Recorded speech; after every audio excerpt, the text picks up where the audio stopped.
to be here. The Wildcats are shaping up to be a force. I'm really excited to see Keanu Pinder, 3-time MVP, Bryce Cotton, and then the next star in Alex Sarr. It's going to be a great game. When it comes to the Tassie JackJumpers, coach Scott Roth has put together another great roster. In particular, can't wait to see Jordan Crawford. He might only be 5'6", but he can flat out score. He's going to cause some headaches.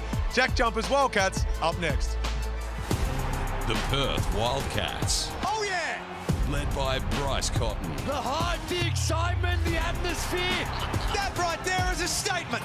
Now, with a new right-hand man. The Tasmania JackJumpers. Led by coach Scott Roth.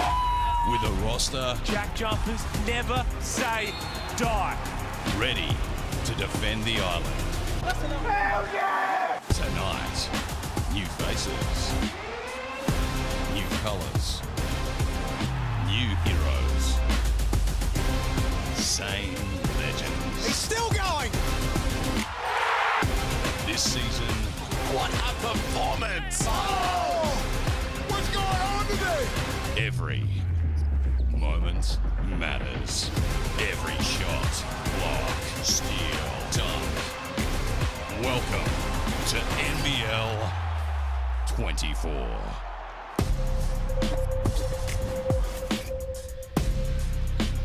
The Red Army is raucous as the Wildcats NBL 24 campaign roars into life. More than 12,000 fans expected at RAC Arena as Tasmania comes to town. The Cats, they're one of the hype teams of the season, while Tassie are no longer the underdogs after another playoff performance last year. Unbelievably good to be in the house here at RAC Arena. Joel Peterson with you alongside the Mayor of Perth, the 6-time Defensive Player of the Year, Damien Martin, and Pete Hawley. Pete, the last time you were here, you were playing. What an atmosphere this is. Mate, so happy to be back, so excited. Actually, I've got a bit of nightmares walking back next to you here because I think it was one of my last games before I retired. You stole my cookies full court. I got dragged immediately after and then I retired. But no, it's great. 12,000, the Red Army's in full voice and they've got big expectations for this team this year. It took you about 6 years to get you back in the building, mate, but tonight it's going to be a great game. The Red Army has shown out in force. You just look into the stands. It's just great to have basketball back into the city with two teams desperate to get the season off to a right start.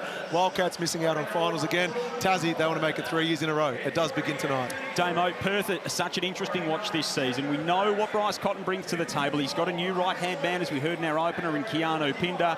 It's going to be a hell of a 1-2 punch that the Wildcats have got in the team this season. Yeah, I love the players they've gone out and recruited. I thought last season they struggled at the defensive end, and obviously we saw limited time for players like Mitch Norton, Toddy Blanchfield. They've gone on to different clubs, and they're going to do great things in their new sides. But bring in Keanu Pinder. He is a West Aussie. He trained with the Wildcats. The Wildcats didn't think he was good enough to offer a contract going years back. Fast forward to today, he's one of the best players in the league, back-to-back most improved player. Great coup, huge pickup for the Wildcats. He and Bryce are going to work wonders. And isn't this man been exciting? The next star, the Frenchman, Alex Sarr. He's vaulted up the draft boards, Pete. What are you expecting from him as he makes his home debut here at RAC Arena? Super exciting prospect. I mean, we got all the next stars, 8 of them are around the league this season. But this kid right here, he showed out in these preseason games against the G League Ignite. So much so, there's going to be a lot of media watch, a lot of different draft boards. But one article from The Ringer where they said they spoke to an NBA GM after these 2 games, and he said, come the draft, he could be a #1 pick. Not just what he does on the defensive end, his ability to get out on the break offensively. He's got that length. He's 7'1" with a 7'5" wingspan. He's in a perfect position to start his career in the Wildcats, and I'm expecting a massive year from him.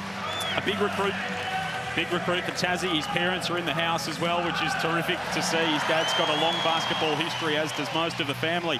For Tassie, of course, we know Milton Doyle, all NBL first team last year, Damo. He's got a new running mate in that backcourt as well in Jordan Crawford, who might be short in stature, but he can flat out score the rock. He's an excitement machine, and I looked at his resume when they did pick him up, and I thought, okay, he could be a contender to take away that scoring title from Bryce, who's won it 6 consecutive seasons. And that's what I was expecting to see when I saw him in the preseason. But he He's a more than willing distributor of the ball. He'll get into the keyway. It's not all about himself. It's not all about trying to finish him around the ring. He's willing to kick it out. And when they've got shooters like McVeigh, like Steindl, he's going to make his teammates better. Look, I think it's a missing piece for the JackJumpers. You look at the last 2 seasons, they obviously had Josh Majette as that point guard, and he needed to be there to build that culture up. I thought that was the perfect piece for them to start their franchise, but they're always one scoring threat away from taking the next step. They've got that in Jordan Crawford. They've retooled nicely, and the JackJumpers aren't going anywhere, make no mistake. So the Perth starting lineup is Ty Webster, Jordan Usher gets the start in his hometown debut, Bryce Cotton, Jesse Wagstaff back from that head knock at the Blitz, and Keanu Pinder, so no Alex Sarr. And we expected that, and I talked a little bit about that in the Blitz, where Jesse Wagstaff is going to start. Christian Doolittle, the new signing, is here, and from all reports, speaking to John Riley and Danny Mills, he's been in town for a couple of days. He will play tonight. He's going to get on the floor. He's going to be that starter, and Alex Sarr's going to slot into a nice 6-man role. And a couple milestone men out there for Tassie. Anthony Drimmick plays game 200, Jack McVeigh game 150, along with Lee, Doyle and Crawford. A big crowd in Perth, and they are ready to rip into this Wildcats season. There is so much ahead of both of these two teams. Two of the leading contenders in NBL 24 get their campaigns underway, and Crawford's got an early touch of the rock for the JackJumpers. Of course, lost to New Zealand in that semi-final series last year, and he goes straight to work. I mean, a bit of a breakdown defensively from the Wildcats, which we'll talk to a lot about in this game. They looked really good defensively during the Blitz, but interestingly enough, Jordan Usher going to the head of the snake of Jordan Crawford, trying to shut him down instead of Milton Doyle, which a lot of us would have expected. Yeah, Jordan Usher, I've got a feeling he would have gone to JR and said, I want that assignment. He's a competitive beast. He prides himself on defense. He's trying to get after him. Here's Crawford back the other way off the steal. McVeigh into the action early. That won't go, but Lee keeps it alive. Here's Drimmick in game 200. Just started with a lot more energy in those first 2 possessions. Marcus Lee, that's why they brought him in. You saw his pressure on that little ball screen, getting hands, deflections. He's got a big role guarding Keanu Pinder. So a bright start for the Jackies. Webster turns the corner. A little bit strong. Lee rips down the rebound. It was one area where they really struggled last year, the Wildcats, Damo, on the boards. It wasn't a strength by any means. No, and I think that's a big reason why they've run after Keanu Pinder and now Doolittle, guys who are formidable on the rebounding. But they need to actually dig in, start talking at the defensive end. I don't see anyone talking right now. They've given up a couple of easy ones. Let's see if they can get a stop here. Credit to Tassie, they're making them work. Force a bit of pressure on Crawford. Ball goes out of court. And to be honest, I'm a little staggered. I know you mentioned that Usher would have gone to John Riley and said, I want Jordan Crawford. We know Milton Doyle, all-NBL first team last year. He's still going to be their go-to guy, but Jordan Usher wants to stop it at the beginning of the play, and there's another great set. One thing you're going to get from Tasmania every single time down the floor is great execution. They don't rush anything. They set screens. They get through plays, and that's why you get in open layups to start this one. This Perth crowd has been standing for longer than they bargained for. Wagstaff has McVeigh get a piece of it. And now there's a foul off the play. Michael Aylen, James Griggle, Brad Henshaw. Now 3 referees this evening. Massive crowd in here at RAC Arena to kick off this Perth Wildcats season. Made the play-in tournament last year and a foot on the line. So a jittery start for the hosts. John, can I please get you watch out way? You're going to expect a little bit about that. I mean, you talk about the crowd here, Damo. This place is buzzing as we expected it. And you mentioned off the top, it's been no secret that you talk about, okay, they made the play-in last year. A lot of the talk, does it count as playoffs? Does it not count as finals? In the end, it doesn't count as what Wildcats want, and that's contending for a title. They didn't do that for 2 years in a row. They've got a roster to do it. I think that's where the expectation comes from. Yeah, and it's JR's team. I don't think you can judge a coach when they're inheriting a side. He has gone out there with Danny Mills and recruited the players to fit his style of coaching. So this is the first year we get a true look at who John really is as a coach and the personnel he believes can get out there and put points on the board but get some stops at the other end, which right now they're flat out not. Isn't this going to be a matchup to watch throughout the night? Doyle going right at Usher and hitting one in his face early. Jordan Usher, he wants the big assignments. That's what he said when he was recruited. He wants to guard the best player in the competition every single night. A little taste of it there. Milton Doyle just went splash. 9-0 run for the JackJumpers out of the gates. Lee gets a piece of the Pinder shot. Webster spinning his way. Boy, their offense is all over the place right now, the Wildcats, but credit Tassie's defense. They're one of the best defensive teams in the competition. There's going to be a timeout here from John Riley. Jordan Crawford goes splash, and what a start for the JackJumpers. This is not what the hosts expected. You see Doyle on the Harvey Norman replay going to work. Jordan Crawford's been active early. Scott Roth couldn't have dreamt up any better. Well, absolutely right. Just a perfect start. Their defense has set up their offense, and they've just gone bang, bang, and that's an open three from Jordan Crawford. But you even see that one there with Jordan Usher with Milton Doyle. His hands are by his waist. You've got to be at least contesting that. This is not the defensive pressure we saw during the blitz. They were up and in. They were dictating things on their term. They're a step slow right now. Yeah, you look at both teams, just where their spacing is at the defensive end. Right now, with the exception of whoever's guarding Bryce Cotton, the other four have all but got a foot or two in the keyway. They want to tempt the Wildcats to try and win from the outside looking in, and that is clogging up the key. They're playing with their hands wide. All those basic fundamentals you get taught as a junior, play low and wide. Tassie are doing it. Right now, the Wildcats are hugging their teammate, hugging their opposition, and giving up way too much space and open looks. Snooze timeout early for John Riley. At the moment, he needs his Wildcats to wake up, Pete. Well, to be honest, I thought it would have come in the possession before on that three ball from Milton Doyle. They do just look flat. Was even thinking there might be a couple of substitutions, bringing in Alex Saar, bringing in someone just to have a different look, but no, he's going to roll out with the same guys and hopefully give them a bit of a rev. But this is what Scott Roth does. You talk about coming into a hostile environment. They've won the last 4 games against Perth. They're not afraid of coming into the jungle. They're not at all. 3-0 against Perth last season. Terrific to have the WNBL MVP with us, Annalie Maley, who was courtside listening in to John Riley's huddle. What did the Perth coach have to say, Annalie? Look, JR was actually focusing mostly on offense, asking his players to stay spaced, telling his players to stay in the corners, and hoping to get on the board here. So, yeah, that's what they're looking for. Webster going inside. Lee got a piece of it, and then against Pinder. It's been called as a travel against Ty Webster. John really wants to see a little bit more fall his way. 12-0 run for the Jackies.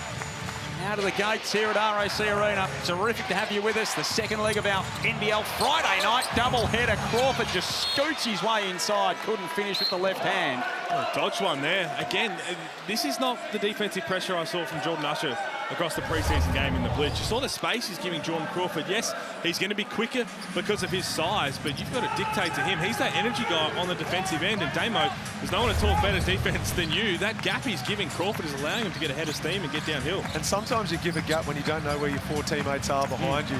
You know, 2 of the best communicators in the game.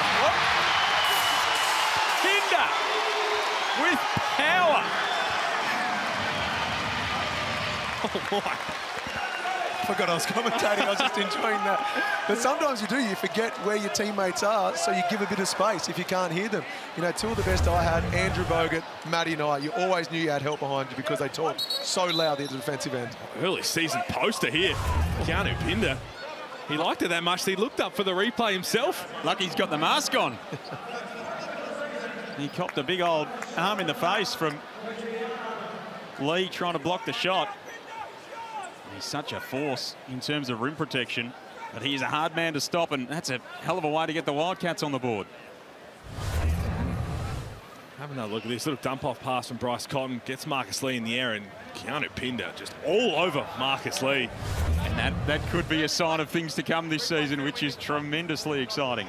Well, sometimes your energy comes from getting stops at the defensive end, and that fires your offense. Other times you just need to see a ball go through the hoop, and that can start getting you into a stance at the defensive end. Well, I think we're going to have a bit of a blood clean-up here, so that's saying, you know, you've had a good effort with a dunk. You've drawn some blood on Marcus Lee, who's subbed out of this game. He's left a trail all the way back to the JackJumpers bench. Hopefully he's all right. It's just a little split. Keanu Pinder just holding his left wrist as well. He's had an injury interrupted pre-season. At his best, we know what he can do. And I don't mind the mask, personally. But you wonder how long it gets to the point of, okay, he feels comfortable playing with, he's playing well, and it's a bit of a superstition thing. But he's been playing non-stop since last year. Went overseas in the off-season to play, then went to Summer League, got hurt with a back injury, sat out the whole Summer League, then went straight to Boomers camp as well. So in the end, the injury is probably a silver lining where he can just sit back and relax. Playing at a high level, 12 months round, is hard to do, especially the way he's been playing. Two-time most improved player, and as Damo said right off the top, WA product. Returning home here to Western Australia. This Perth crowd finally able to sit down after 3.5 minutes of waiting for their team to get on the board. Marcus Lee getting some treatment on the sideline. Yep. One here. One. Have another look at this. Great dump off from Bryce. And Marcus Lee came off second best a couple of times in that.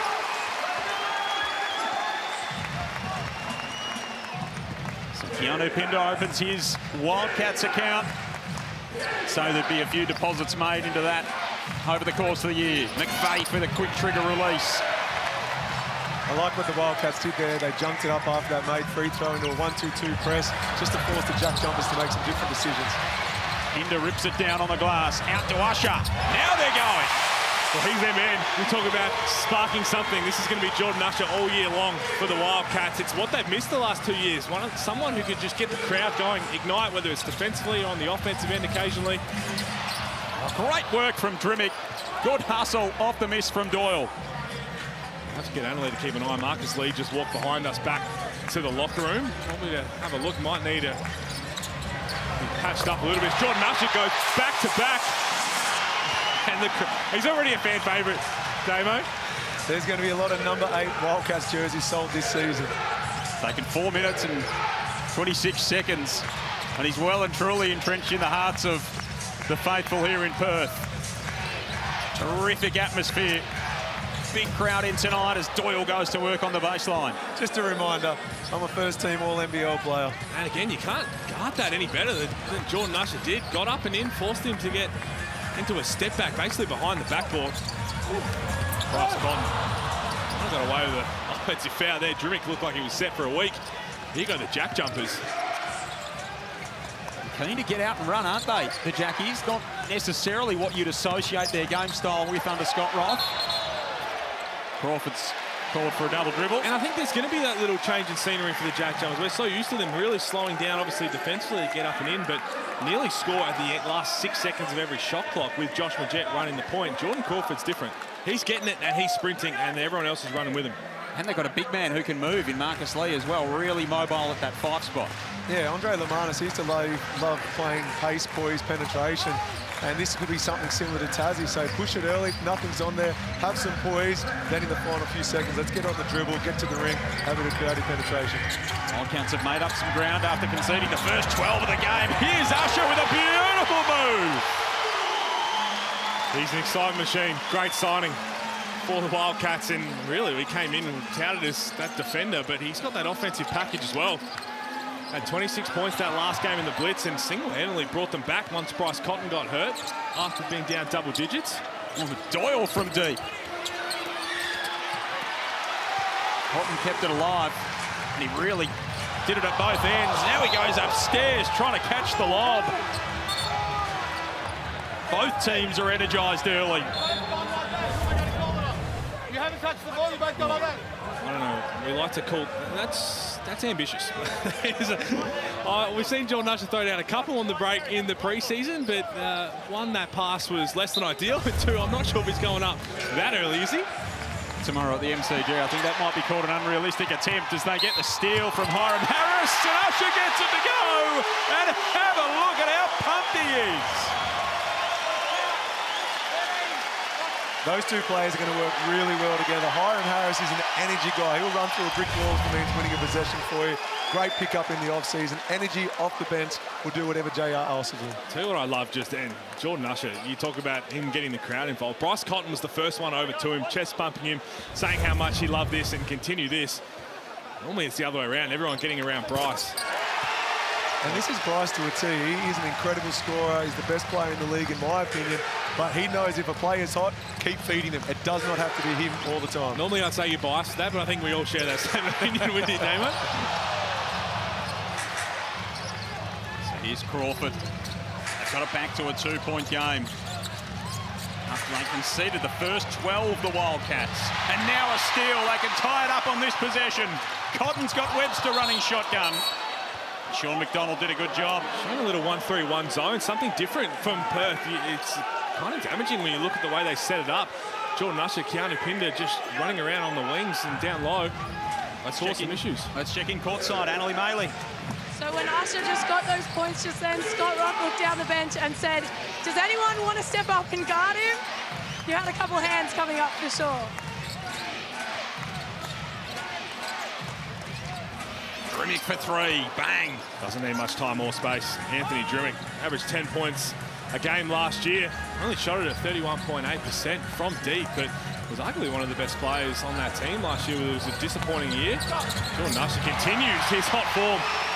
He said he's going to chat no matter what, whether they're down, whether they're up, whether he's 0 of 10. He loves to talk trash, and right now he can talk as much as he wants.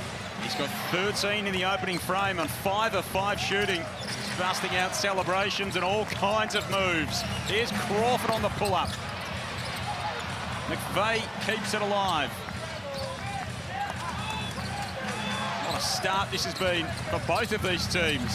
Plenty of action early. It's going to be a foul on Drimmick, and look, he doesn't like it, but it looked like it was there. Old teammates, just having a little bit extracurricular. Just getting reacquainted.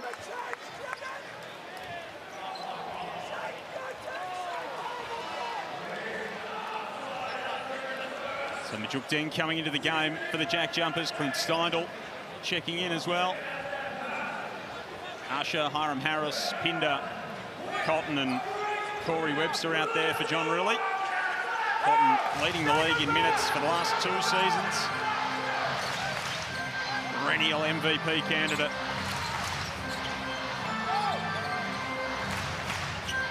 Setting things up at the top of the 3-point line. Absorbs some contacts from Krislovic. Just nice, smart play from Bryce Cotton. That's the way the JackJumpers are going to play defensively. We saw Marcus Lee with that hard show, really aggressive show, trying to force whoever is the guard, but especially Bryce Cotton backwards. Krislovic there. Bryce, smart play, knowing he's going to be in the bonus. You get a clip in the head or clip the hip, and you're going to go to the free throw line. 1 field goal attempt now. This is the worst thing he could have done as a JackJumper supporter, is send BC to the free throw line to get a couple of easy ones, get his eye in, start feeling good about himself. Career 89% free throw shooter. Bryce Cotton. Led the league last year at 91%. So he goes to the free throw line. You can book him. With good reason. 1-point ball game. Just about to say, a bit surprised we haven't seen Alex Sarr yet, but he's about to check in for the Wildcats. Krislovic now working at the top of the 3-point line. McDonald had it touched away by Pinder, who might run the floor himself here.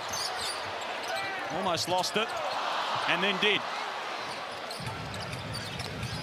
Doyle feeds Krislovic. Now to Deng! Hammers it home. And that's fitting. Deng gets to finish it off because he ran the floor hard and he put Hiram Harris in 2 situations. Who do I step up and take? Great drop-off pass. Hell of a finish. I say, I'm liking this free-flowing, fast-paced Tasmania offense. We haven't seen it for the first 2 years they've been in the league. It's Corey Webster. That's too easy if you're a JackJumpers fan, but good answer back for Perth. Slowest pace in the league last season, the JackJumpers. So methodical, different-looking team early here. McDonald underneath to Deng, who is able to finish in traffic. Now they're just trading buckets. Minute to go in this first period. Joel Peterson, Damien Martin, Pete Hawley with you, with Annalie Maley. Here's Bryce Cotton. Hasn't got the shot to go yet. Pinder, almost. And no matter how talented this roster is from Perth, it's going to come down to, we talk about rebounding, but defense as well. Last year, they were second in the league, 92 points per game they could score. No trouble offensively. Actually led the league in assists, which a lot of people potentially wouldn't have thought that to be the case. But they were 7th in the league with points against, almost 92 a game as well. So it's hard to win at that, and you look at the flip side last year, JackJumpers only scored 85 points per game, but was second in defensive points at only allowing 82. And that's why they continue to be in the finals hunt, because they hang their hat on the defensive end.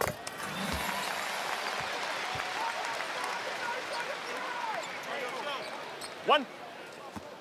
So Pinder's perfect at the line so far. And stays that way. A couple of subs here, and we get to see Alex Saar for the first time. And the Wildcats crowd likes that. If you've seen Marcus Lee in person, Marcus Lee is not short of any means. And Alex Saar goes up and stands up and a little bit taller than him. He is some sort of beast for his age. Marcus Lee at 2'11", Saar at 2'16", as Deng steps outside and knocks it down. He's got 7 on 3 of 3 shooting. And this high-octane, high-energy start continues. Usher wants to add to it.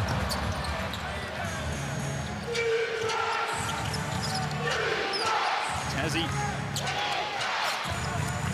8-second difference, shot and game clock. Lee's got that Saar matchup. Michael Harris out there for the Wildcats, getting some early run. They've got fouls to give, they should use one. Doyle tried to take it right at Saar. Got it sent back the other way. Here we go. Substituted Deng. Here we go. Wildcats in the open court. You know the rest.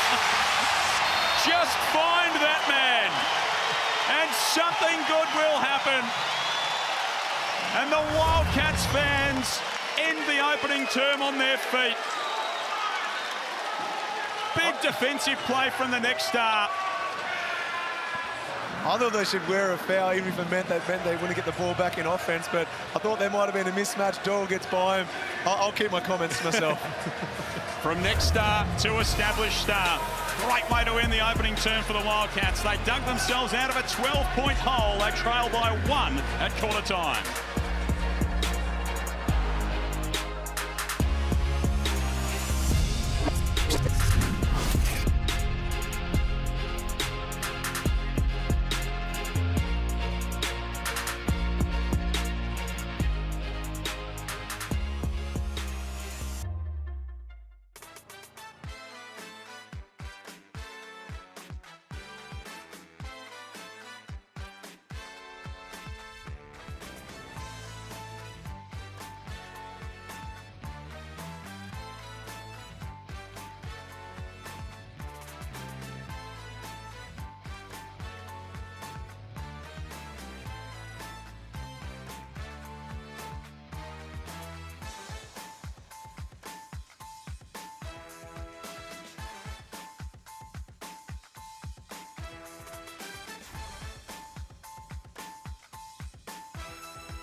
Well, what a start here at RAC Arena.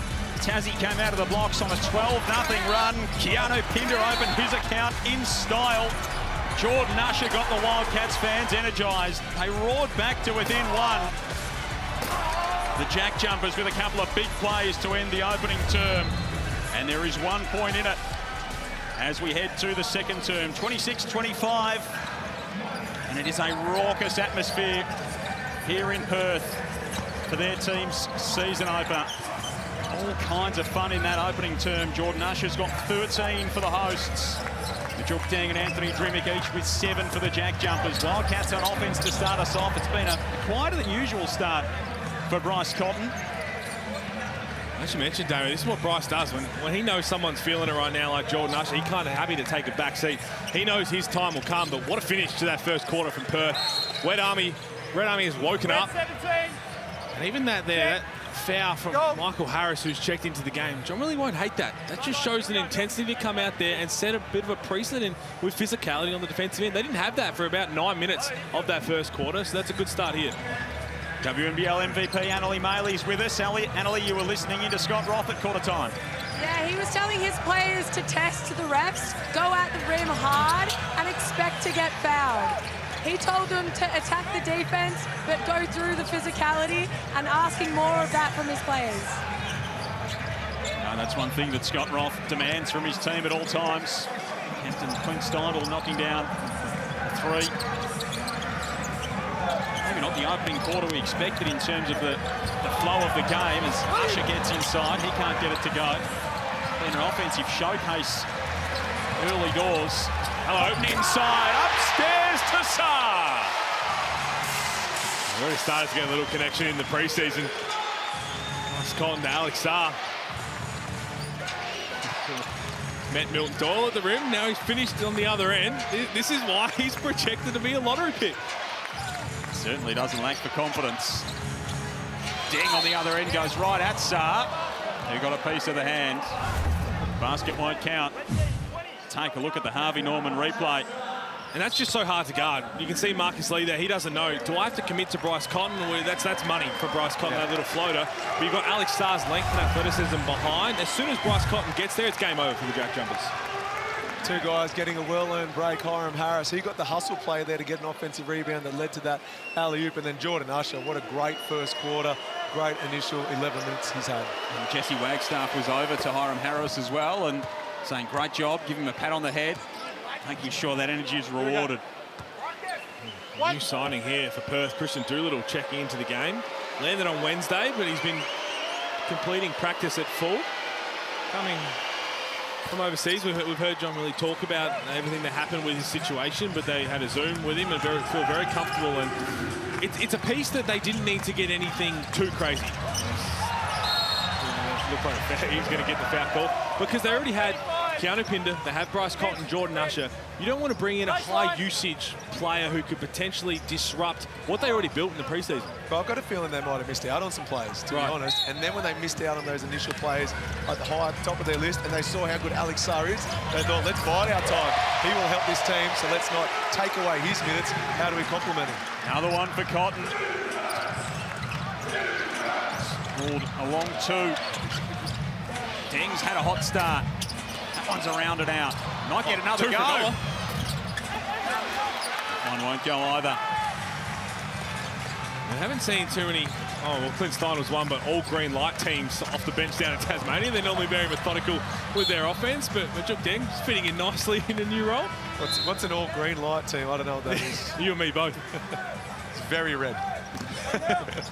He only shot it at 29.4% last year, Majuk Deng. Every other year in his career, he shot it from downtown at greater than 36%. So that was the aberration. It is a great signing. You talk about the JackJumpers' whole roster. As Corey Webster tees one up here. That's what he can do.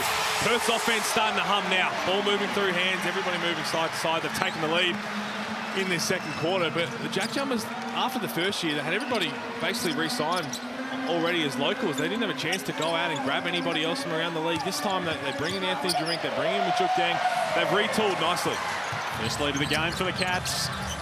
Here's Cotton to really get them going. Uh-oh, we've seen that look before. He's finished the opening term with some energy and he's kept that going here to start the second. McDonald with a nice reverse layup.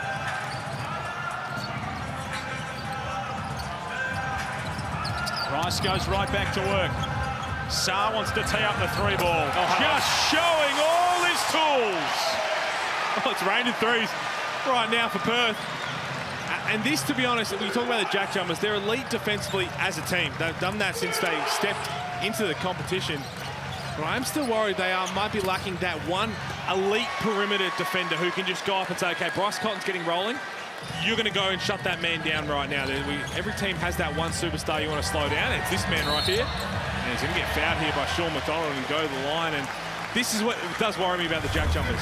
Yeah, the Wildcats have just gone into a straight pick-and-roll game with Alex Sarr and Bryce Cotton. And what I'm seeing from Sarr so far makes me want to go out there and learn French. I just want to be able to compliment him in French. Très bien. Oh, thank you. I will use that if I get to talk to him later in the game. It's about all I know in French, by the way. So don't ask me to follow up on it. If you need another one, don't come looking at me. Well, if history is anything to go by with a couple of draftees in the past, wait till Andrew Gaze calls a couple of Alex Sarr's games. He's got that French ready to roll for some highlights. Have had some success, the French next stars, of course. Usman Jiang and Ryan Repair coming through the system last season. Hello, that's unusual. A miss from Bryce Cotton at the stripe. He almost didn't know what to do with it. Oh, missed two. Is this the commentator's curse? What did you say? I'm stunned.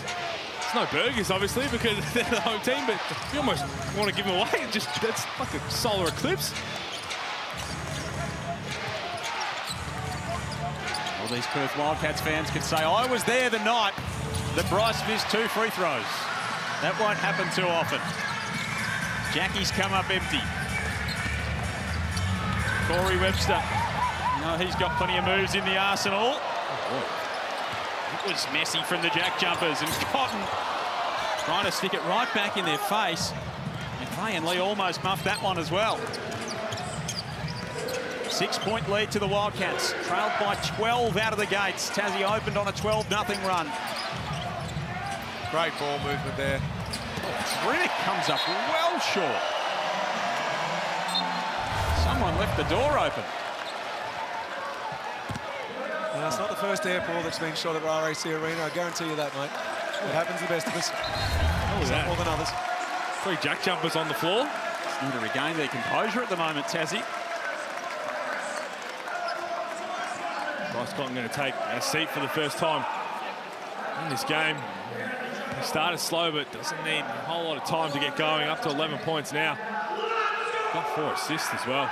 I saw this a little bit last night, Peter. Hot start for both South East Melbourne and Melbourne United, and then the Phoenix particularly cooled off, and the longer that game went, both teams looked pretty rusty. It's still so early in the season. You talk about a team, we expected maybe Perth just to have a little bit more to them in terms of continuity as Corey Webster knocks that one down.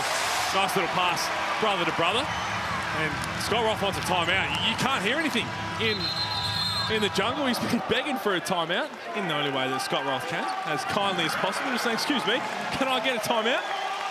Be fairly direct about that, I'd say, Scott Roth. This Wildcats crowd is up at about 42-33.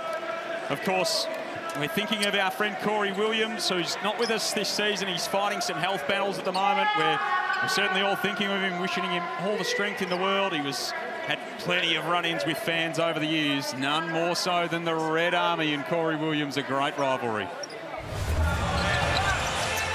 Here's Cotton, step back, got fouled, and one. Oh, he's having a crack at Corey. Oh, it's on. Corey homicide Williams, finally. You've just been owned, my friend. Owned by the reigning MVP. Here's the slow-mo. That was right back at you. Oh, man. He would have taken it like a champion, Corey. We've got his jersey here tonight. His Crocodiles winning MVP season. Must have been such a tough competitor to go against, whether you're on the court or off it. Yeah, I got to guard him when he was in his prime, his MVP season. He was just a beast. He was always so good at getting to the ring, and he created a lot of controversy as a player, but then even more as a commentator. In that moment, you can't help but watch it and have a smile from ear to ear. Just a wonderful person to be around the game. I know he's not with us in person, but we're all thinking of you, mate. Well said. I'll be tuning in, and his passion and his energy, unrivaled, and certainly missed around the league. I'll tell you what, once he gets back here and gets back to his spot behind the mic, he's going to be sitting right here in the jungle, because the Red Army are going to love it. He's going to have some time to make up, I reckon. And he'll waste no time doing it. Doolittle pulls that one down. 9-point lead to the Wildcats. In a 21-point turnaround since they were outscored 12-0 to start this contest. A couple of bodies hit the floor. Pinder and Ty Webster. Both the Webster boys out there at the moment with Pinder, Doolittle and Usher. It's the three-point line that has built this lead for the Wildcats, currently shooting 7 of 12. The JackJumpers need to get them to take it off the dribble. At the start of the game, they were forcing them inside the three-point line, and they had a bit of congestion in there. Right now, they're getting some open looks, and they're starting to create a bit of space and more options. Hanley Maley's with us. Hanley, you were listening to John Riley. It was hard not to listen to the crowd as they were saying, ooh la la, Alex Sarr. I feel like that might be a catchphrase as we're moving forward, but he wanted his team to really get on the offensive boards, put some pressure on that way. I don't mind that. Whoever's come up with that, that's pretty good. That's pretty good. He's got a bit to work with the name is Alex Sarr.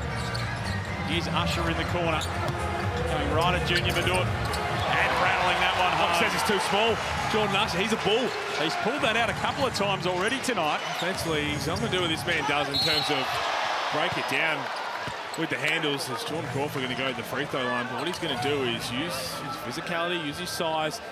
You saw he took that little bump from Junior Madut, but good enough to finish. What a great pickup Jordan Usher is. This man right here, Jordan Crawford, I spoke a little bit off the top. This is the missing piece for Tasmania. In terms of Josh Majette helped create the culture, he helped lay the foundation. He was exactly what they needed for the first 2 years. But every time they got to the grand final series or the semi-final series, they were always one offensive threat short. In terms of someone who can take over a game, someone who can give you 20 on a consistent night if they have to. They've done that this year. They've brought in Jordan Crawford. I know he doesn't look like a whole lot, but he last played in Turkey, led the league in scoring in Turkey. 19.6 points per game. And interestingly enough, was unwanted a little bit after college. Didn't know if he was going to play pro. Signed with the Globetrotters. He was going to play for the Harlem Globetrotters. Unfortunately, it didn't work out for whatever reason, which meant he had to turn pro. And one of his strong mentors, he refers to him as an uncle, is Floyd Mayweather. Has had a lot to do with him. They're very close. Watches every single game. So, Floyd, appreciate you tuning in to NBL24. Hopefully, we see you soon. Well, he's got the jersey, Floyd Mayweather. He's got the jersey with the name on the back as well. To get him down here to a game. We've had some big names as well. Ty Webster going to work. Shot clock expires. And it beat his shot. Webster brothers plying their trade in the New Zealand NBL in the off-season. Came up against each other on a couple of times. They've had a couple of Wildcats as teammates. Ty Webster played at Otago with Michael Harris. Corey Webster winning the chip with Canterbury. He actually played with Walter Brown, the Tassie DP, over there in the off-season.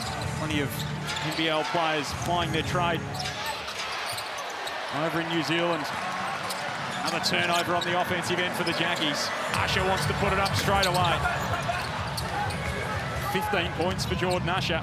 He has been as advertised. 6 of 9 shooting. Crawford jacks it up. Gang rebound from Tassie. This man is a good man to have it in the hands of.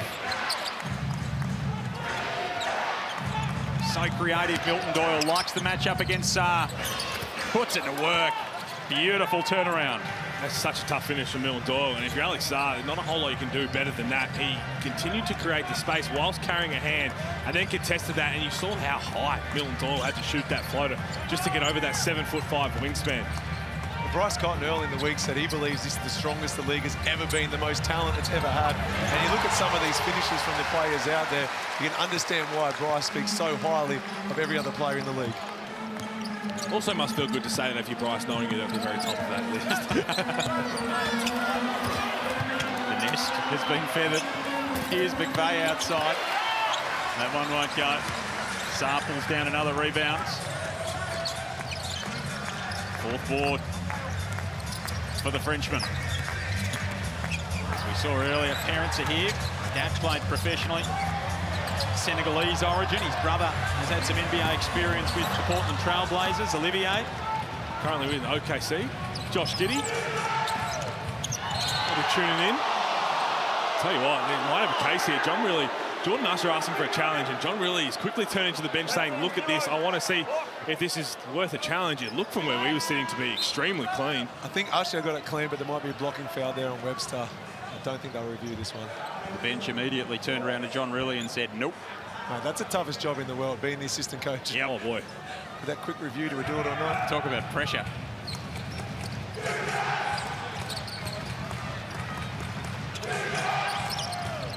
And John Riley would be fairly direct with his feedback too. Crawford trying to get it to go. Lee tips it home. Timeout here from John Riley. Just the dance moves from Jordan Crawford. Put Keanu Pinder on skates a little, and in the end, we were a bit upset that he didn't finish that. Did all the hard work, just didn't finish off. So 5-point margin, Perth ahead, 46-41. Jordan Usher leads them in scoring with 15. He's been a real spark plug early in this game. He's going to bring energy all season. And he spoke earlier in the year about exactly what he can bring in that regard to this Perth Wildcats team. I think, you know, basketball is a game of runs and a game of, honestly, just energy, the way the energy flows, the way you can get your team into it. And, you know, sometimes for a guy like me, it helps just to be able to talk a little trash, get under someone's skin, play defense, slide around, and that'll help on the offense. That'll help your other teammates. You know, even if I'm not necessarily getting a complete stop, my teammates will see the effort. It kind of, you know, energizes them. It might get in the head of the other offensive player. So, yeah, it's mainly for me, but it also helps the team, for sure. Yeah, it's great to chat with a lot of players throughout the blitz, but Jordan Usher in particular. More to that chat, he was basically saying how if he's 0 of 10, if they're down 30 and something happens that he has sparked energy-wise, he is going to talk trash no matter what. That's who he is, because he hopes that that little spark then gets them within 20, within 10, and all of a sudden they're back in the ball game. Not every player's built like that, Damo, but we're starting to see exactly why he's going to be a fan favourite and why that there, what he speaks about, is going to be important for their title hopes. Yeah, well, it's genuine. Like, this is who he is. None of it's fake. He's not trying to put it out there. And that means he's also going to have to put up with a lot of criticism, in particular when he's playing on opposition's home courts. But love him or hate him, he is good for the game because he gives his all and he plays with his heart, and he's very, very talented. Oh, Pinder, magnificent finish, absorbing the contact and rolling it home. And this is the lineup I'm looking forward to seeing a lot this season, with Keanu Pinder and Alex Sarr out there, interchangeable at the 4 and the 5. Keanu Pinder probably more able to put the ball on the floor like this than Alex Sarr currently. That's probably might change toward the end of the season, but that's so hard to guard. Keanu Pinder with a head of steam, just the ability to finish. That's where he's, you talk about most improved player 2 years in a row. He went from Adelaide, where he struggled to get minutes, was struggling to finish just around the rim as a big. He is now like a guard trapped in a big's body. He can finish at the rim like a guard. He can post up and get the hook shot, and he can step out and shoot it a little bit as well. Ty Webster, Usher, Cotton, Sarr, Pinder out there for John Riley. Madut, Crawford, McVeigh, Lee, and Doyle for Tassie. Basket will count for Doyle. John Riley is great. Thought that was clearly an offensive foul push-off. Look at it here. What do you reckon, Damo? Oh, no, it's a block. I think Doyle slightly extended, but in the end, that looks like a whole lot of mayonnaise. On that. I think the contact was down low. It's only because probably he falls over that they've got to call something. Otherwise, it's a no call. I think that's a foul. Yeah, you're right. If it's not going to be a block, I'm happy with that being a no call. There's a very small bit of contact, but then Ty Webster falling over didn't help that. Bit of advice from Michael Aylen for Corey Webster. I'm not arguing with anything Michael Aylen says this year. He looks fierce. He's got 600 games of advice from players. I think he's just making it clear that he's been around the league a lot longer than anyone else. Lean, mean refereeing machine this year, Michael Aylen, his crew chief tonight. Vay going to the rack, had it poked loose, and that'll be a red ball. Minute remaining in this opening half. JackJumpers started on a 12-0 run. Wildcats got it back to a point at quarter time. Didn't lead in that opening term whatsoever. Their lead grew to as many as 7 in this second term. Sits at 5. Cotton, step back. A little bit short. Sarr tried to keep it alive and then had a fair old swipe at Junior Madut. Tell you what, Junior Madut got away with a little happy feet there. It looked like a travel. Speaking of happy feet, Crawford can make things happen when he puts it on the floor. Doyle leans into Sarr and so crafty. Go. Unbelievably crafty. He learned, obviously, that one-on-one possession he had against Alex Sarr earlier. You see, he got him on his hip and just dove into his body, threw him off balance. He knows that Alex Sarr's got the athleticism over him. Alex Sarr's got the length over him with that 7'5" wingspan. That little bump just into his body, into his hip, threw Alex Sarr off balance, and then Milton Doyle's good enough to finish. You think there's a case Doyle could have a better year than last year? 100%. It takes a lot of imports who come into the league a while to adjust to not only officiating, but the style of play in the NBL, especially for Tasmania. It's different the way they play compared to a lot of other teams. He had an outstanding first year, but now he knows exactly how it's played and what he can do and where he can be successful. Time winding down for the Wildcats. Cotton beat the buzzer in the opening quarter. Can Webster do it here? Yes, he can! Corey Webster steps back and drains it. And the Wildcats go to the half, up by 5. 50-45. 25 in each frame for Perth. And Corey Webster nails one right at half-time. Perth by 5. Let's get to Damian Martin. Yeah, I'm here with Jordan Archer. It was a slow start by the Wildcats, gave up a handy lead to the Tassie JackJumpers, but it seems like you took it upon yourself to bring energy and start pulling the ball through the hoop. What'd you make of the first 20 minutes? Yeah, man, I'm just having fun. Trying to get this first one with my team in front of the jungle. Didn't start how we wanted to, but we're trying to show some resilience and get back in this game and win it. What do you think JR's message will be to you and your teammates? I don't want to cuss, but play harder. Play way harder. Stop giving up easy shots on defense and do our stuff. I don't want to cuss. Yeah, do our stuff and play hard to win the game. Are we going to see any more two smalls? Yeah, hopefully a whole year. Best of luck in the second half. Off to Ennerly now. Here with Jordan Crawford. Dream start for you guys. How did you find the start of that game? We got to a hot start, but they got on a run. They're hitting a lot of shots, so we're going to have to guard a little better second half. What do you think the message will be from coach moving into the second half? Defense, you know, just being more aggressive. We're letting them shoot, coming out short, and we just got to really put a hand up and run them off the line. Looking forward to seeing some more from you. Good luck in the next half. All right, thank you. Energetic opening half here at RAC Arena. JackJumpers started in promising style.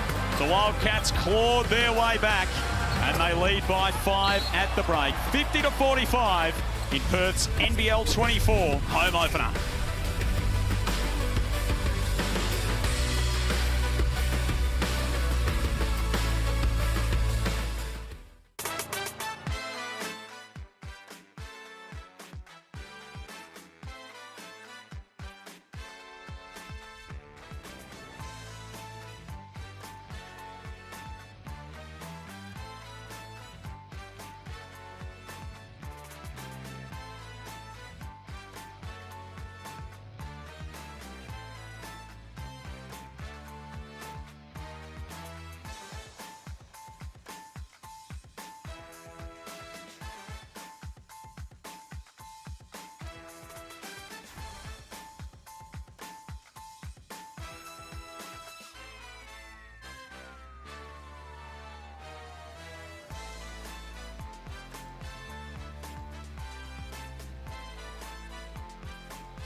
All right, Alex, first, can you tell us a little bit about yourself and where you've come from? Yeah, I'm from France. I started playing basketball when I was 4, moved to Spain when I was 14, and moved to the States when I was 16. 12 years old, and I got recruited by Real Madrid. That's when I really started thinking maybe there's a path for me. For the Perth Wildcats fans and NBL fans, what kind of player are we going to see in Alex Sarr? I think you're going to see a player that's going to impact the court 2 ways, you know, on defense and on offense. There's going to be a lot of hype around you. It's already started. The mock draft's going to continue to pop up. Are you a type of player that likes to read all that or see that, or you just completely ignore it? Yeah, I'm more putting it to the side right now, trying to focus in next games and being aggressive on the court, really. Tell us a little about your time at the Overtime Elite as well, because that's really what put you on the map and has had you at that great prospect level. My time at OT was good. I spent 2 years there. I think it was a lot of growth and just on the court, off the court. I think I got bigger, stronger, faster, so it was definitely a great experience. Fast forward next year, the draft, do you start to have those little dreams of what it's going to be like to shake Adam Silver's hand and make the NBA? Not really. I mean, of course I think about it a little bit, but I'm not like too much thinking about that moment, more thinking about what leads up to it. I'm just looking forward just the season with the Wildcats, like get the further we can, win a championship if I can. Welcome back to the jungle. It's halftime here. You just saw a terrific kid with a very bright future in Alex Sarr. He's going to be one to watch throughout this NBL24 season. But right now in the first half, Damo, Annalie, we're going to talk about Jordan Usher for the Wildcats, and we have a look at the Hungry Jacks highlights from him. He's exactly what the Wildcats have missed for the last 2 years, Damo. It's not just defense, he's got an offensive package as well. Well, they couldn't have had a worse start. It's the first game of the regular season. They're at home.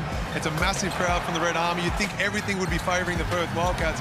Instead, the Tassie JackJumpers, they were brewing in that first 4 or 5 minutes, and we're just scratching our heads as Wildcat supporters going, well, is anyone going to step up? It was Jordan Usher. He stepped up at both ends, and he triggered their energy with some of these big plays we're watching now. And he's pulled out the too small a couple of times. And there we see his numbers. He's at the 15 points at a very good clip. He's getting in the keyway. He's using his strength, and he's almost shooting on the way down. Such is his strength and his athleticism. As I see, you mentioned there on his Blackmore shot chart, but he's one that we've mentioned is going to be a fan favourite for the Perth. He's probably already that, but why is that energy so important to the Wildcats? Because they have missed that in the last 2 years since the likes of Greg Heyer and yourself have moved on. Well, by nature, they're a quiet team. You know, Jesse Wagstaff's an incredible leader, a brilliant captain, but he's quiet by nature. Bryce is quiet. The Webster brothers are quiet, so they need someone to stand up, be that vocal leader, and then lead with their movements and their vocal cords. He's doing both. He gets in a stance, he's high energy, and if he makes mistakes, it doesn't matter because he's going to come back at you. So I love that he's bringing that leadership, not just with action, but by demanding it, and then you just fall in love with it. You know, he's just one of those guys with his energy. You can't help but be brought along and want to be the person to create the next time the Red Army go crazy, because he's doing it at his lonesome right now. I have a feeling he likes to curse a lot in his own time. We'll figure that out later on. Annalie, talk to us a little bit about Alex Sarr. We had a little bit of the feature there. We've seen what he can do on defensive end and offensive end. He's a reason that he's in this talk about being a lottery pick. Look, he's a nightmare mismatch because you could see he pulled it from the 3. He's putting the ball on the floor. He's pretty elite when it comes to like defending on the rim, as you see there. I mean, it's going to be good to see how he develops over this season, but even getting to see him play at the same time as Keanu, having them in the 4-5, having them work off each other, and having him work with Bryce, it's a pretty exciting prospect. I love the fact that you have a look at his stats there. It's 5 points. It's been a lot more damaging on the defensive end. John, really speaking to him pre-game, says the reason he's coming off the bench, he's kind of saving him from himself. He's still a kid. So you get thrown into this professional environment. I know he's played in the Blitz, but Damo, talk to him about how important it is for wherever he starts now. He's just got to improve by the end of the season, and then he's going to shake Adam Silver's hand. We won't see him again here, but he's going to be in the NBA. Look, as corny as it sounds, it's those elite daily behaviours every day at training. And then whatever the coaches see at training that warrant minutes during the game, they'll give it to him. And I think he's warranting more minutes than they ever expected to see him out there when they did recruit him. They thought he's going to be a youngster. It's going to take a while, maybe mid-season. We can see 5 to 10 minutes. No, what he did against G League Ignite That changed the page on who they recruit. They brought in Doolittle. Saar is going to have his minutes now because he reads the game well. He plays like a 25-year-old. So if he's working hard every day at training with his natural athleticism, the way he reads the game, his height, his length, yeah, he's going to be an absolute superstar much sooner than I think any of us expected. Well, we've talked a lot about Perth. Annalie, before we get to the break, tell us a little bit about what excited you most about the JackJumpers in that first half. Look, I really liked the way they started the game, obviously, but the way that they played with pace and the way that they kept going back to what was working. Like, they didn't try to do anything too fancy. They played through contact. And I like the way Jordan Crawford ran the team. He found people. Yes, he's small, but wow, he's powerful, he's athletic, he's able to push the pace of the team, and he puts so much pressure on the ball handlers of the other team. Well, it's been a back and forth first half, so don't go anywhere. We'll be right back with the second half right after this.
Stars aplenty in the opening half here at RAC Arena. A 5-point Perth Wildcats lead. Some of their big names getting it done. There's a big name in the Perth scene. Dennis Cometti sitting courtside.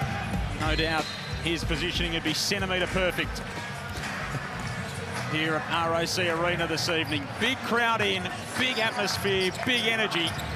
And it's been a great start to this game and a wonderful start to the second half for the JackJumpers. They scored 12 points unanswered out of the gates. Perth led by as many as 9 in that second frame. And is a 3-point ball game. 6-time Defensive Player of the Year in the NBL. Oh, what a pass. Beautiful feed from Pinder. The great hustle play.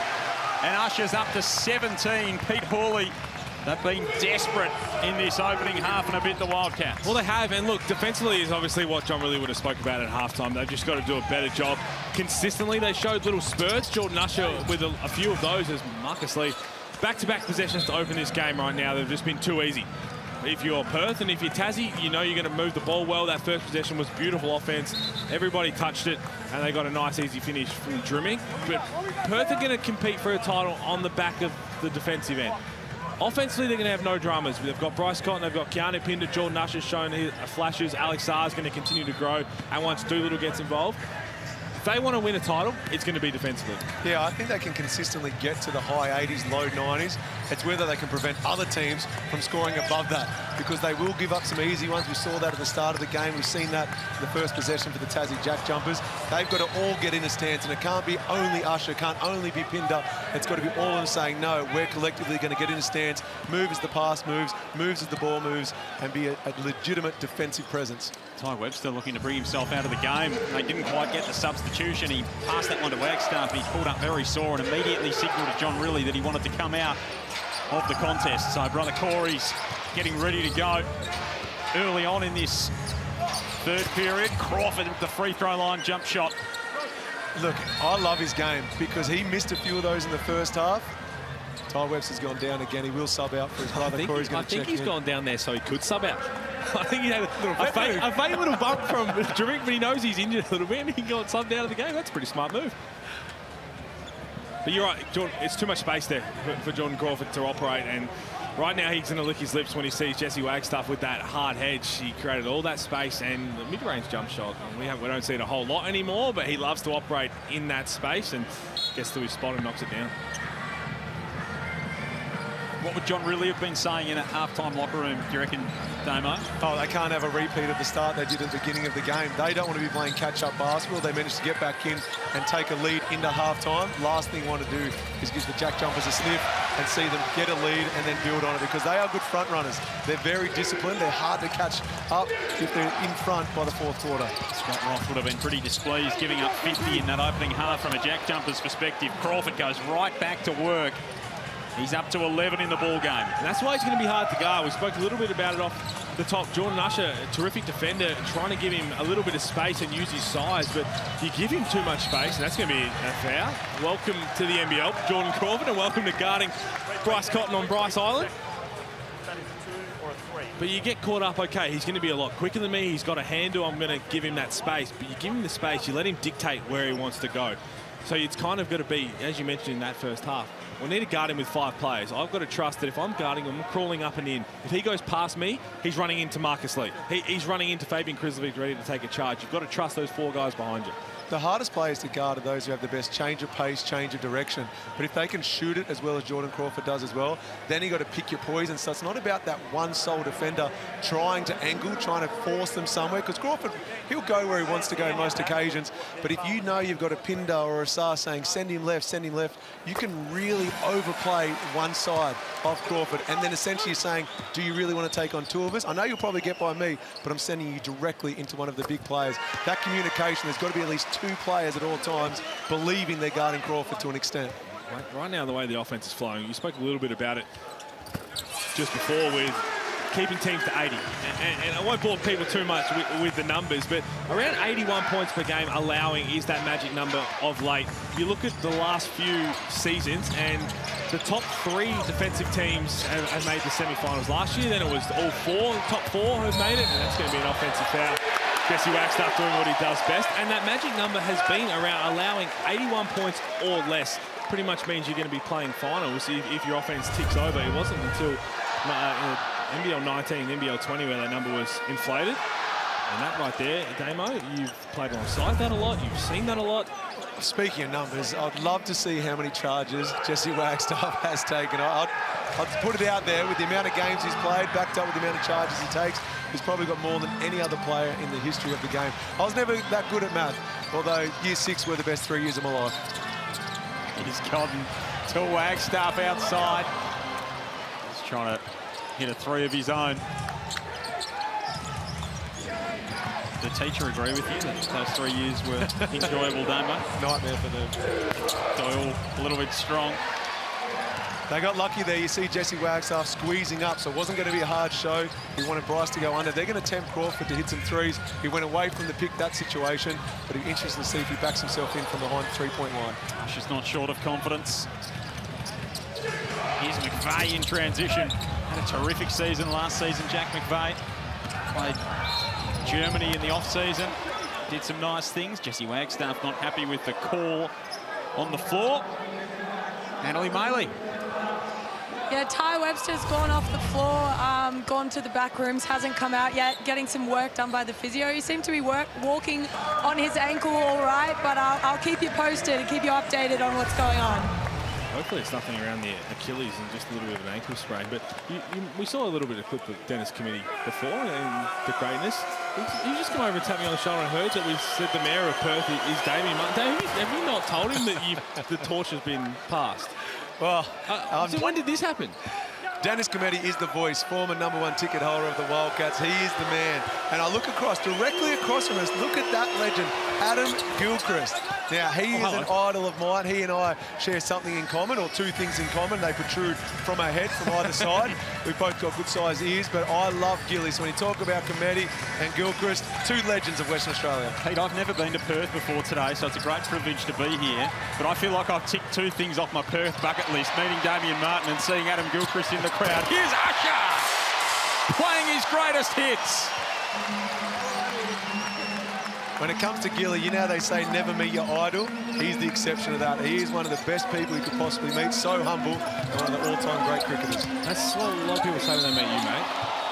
No, they think they're talking to Damien Martin, the cricketer. Here's the Harvey Norman replay.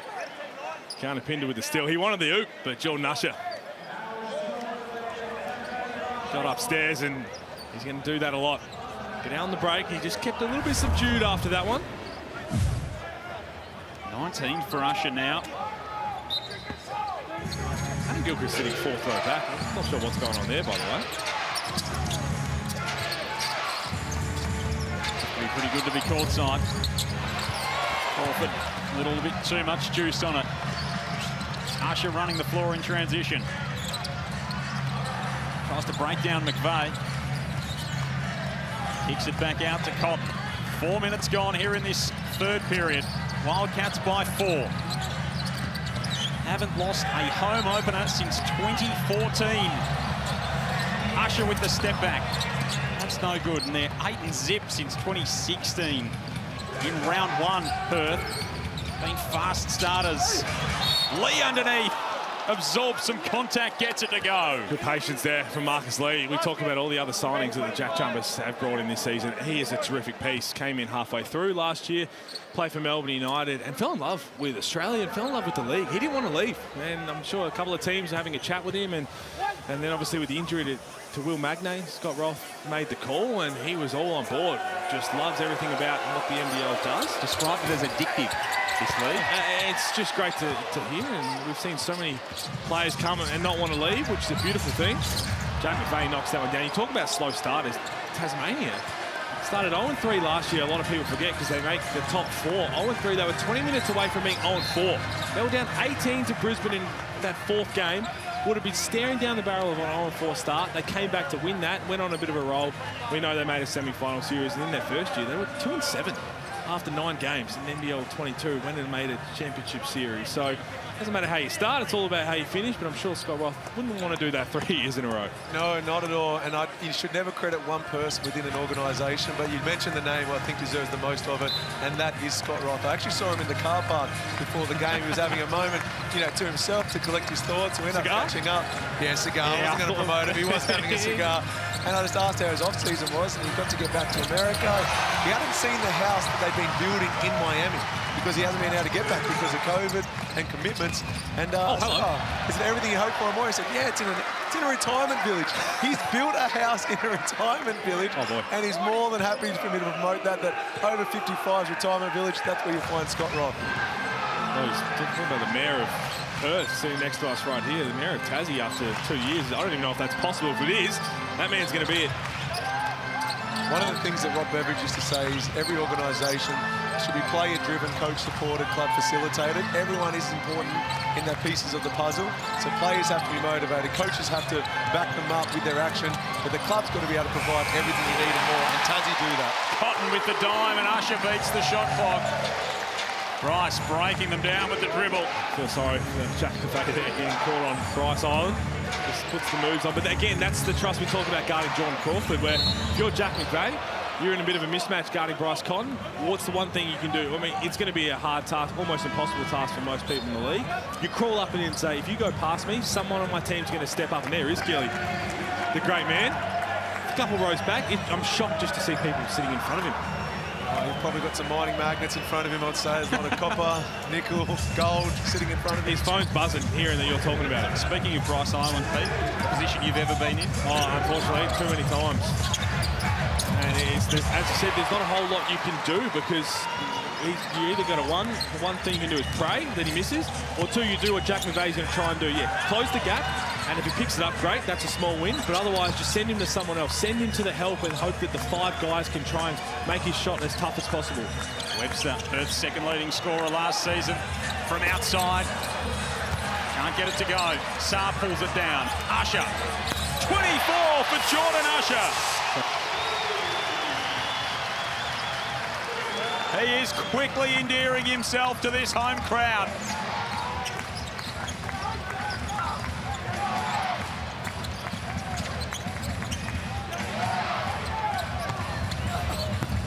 Doyle tries to answer back.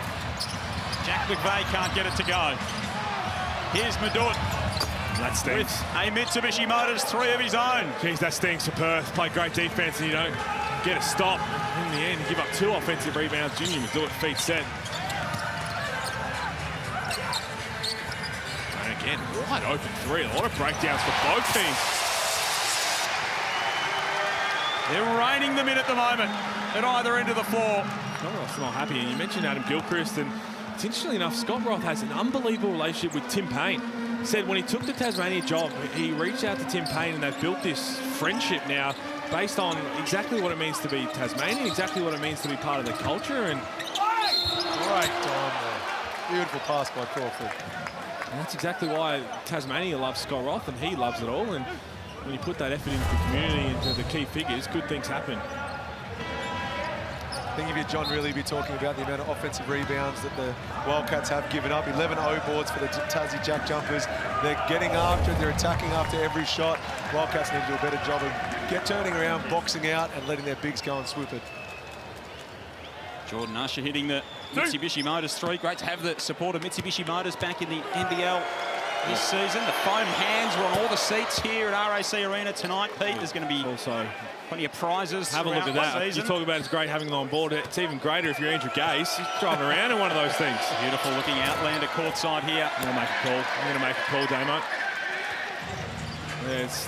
You might need that to get to the airport later, Pete. Absolutely.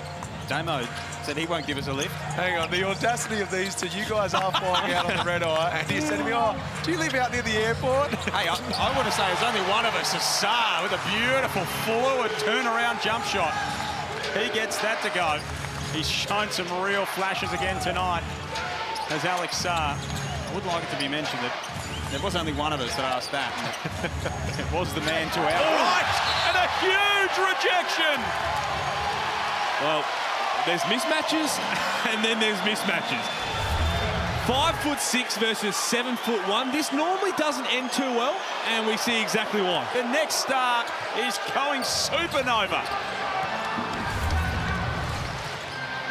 Wow. How exciting would it be if you're an NBA GM or scout seeing him slide his feet the way he just did against one of the quickest players in the league?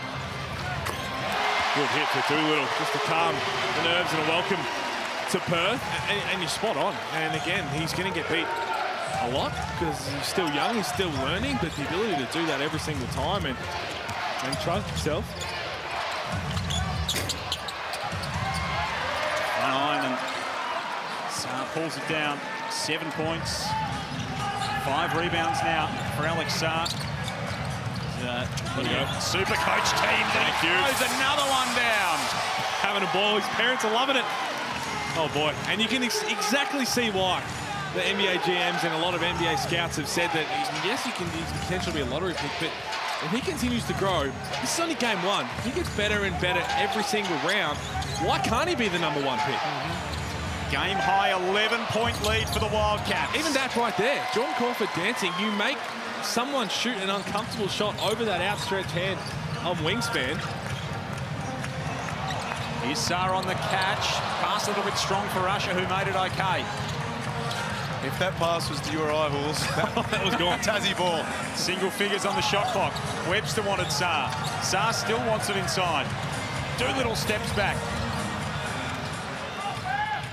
See, they're trying to reward the big fella.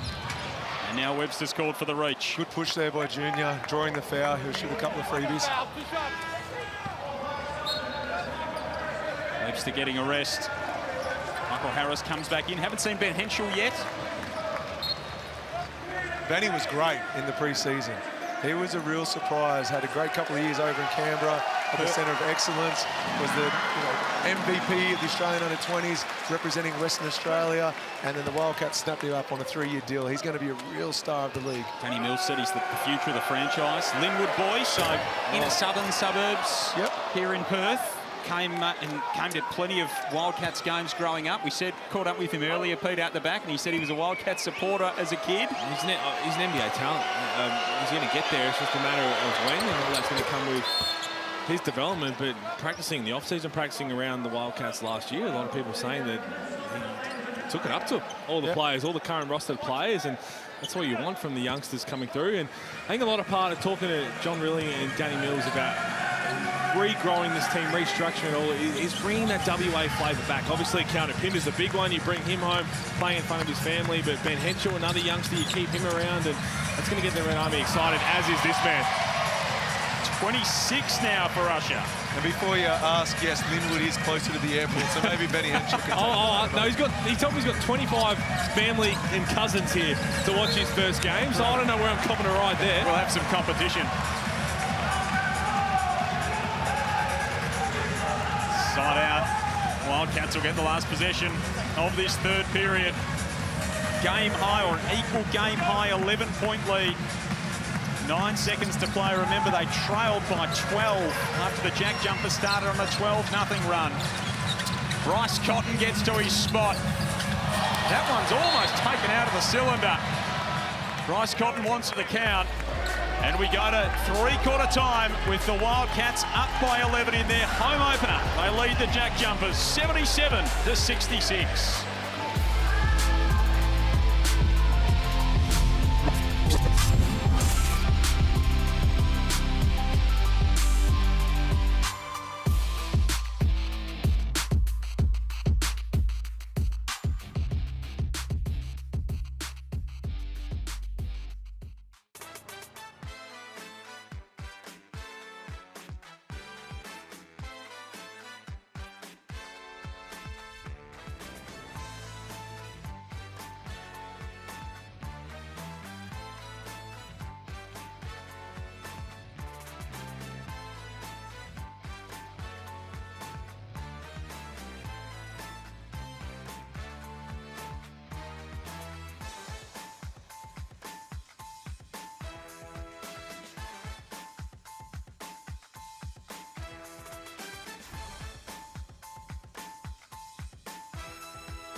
It's been all the Wildcats since quarter time. They went down by 1, but this man has energised this crowd and this team. The next star, Alex Sarr, took over in that third term. Big defensive plays, some power at the offensive end. It's been another impressive performance as his stock continues to rise. He's got 9 points, 4 rebounds, a couple of blocks, a couple of assists, and his team has an 11-point lead. Keanu Pinder goes to work to start us off and makes that a game-high 13-point lead. Damian Martin and Pete Hawley. This is danger time, really, for the JackJumpers. Well, it is, and look, it's interesting. We talk so much off the top about Bryce Cotton and Keanu Pinder, the 1-2 punch, but Bryce has done his thing. He's had his moments. Great pass there from Marcus Lee, and it's been Jordan Usher, Alex Sarr, and Keanu Pinder's only got 11 points. He's got 4 rebounds. Hasn't had to do a whole lot. Hasn't been asked to do a whole lot because everyone else is flowing. For Tassie, I want to see the ball in Milton Doyle's hands. I think he's being a bit too unselfish. This is the period of the game where he's been here last season, had a hell of a season. Now I think he's allowed to take over. I don't think any of his teammates would judge him if he decides to get himself into some pick and roll situations and try and control it at the offensive end.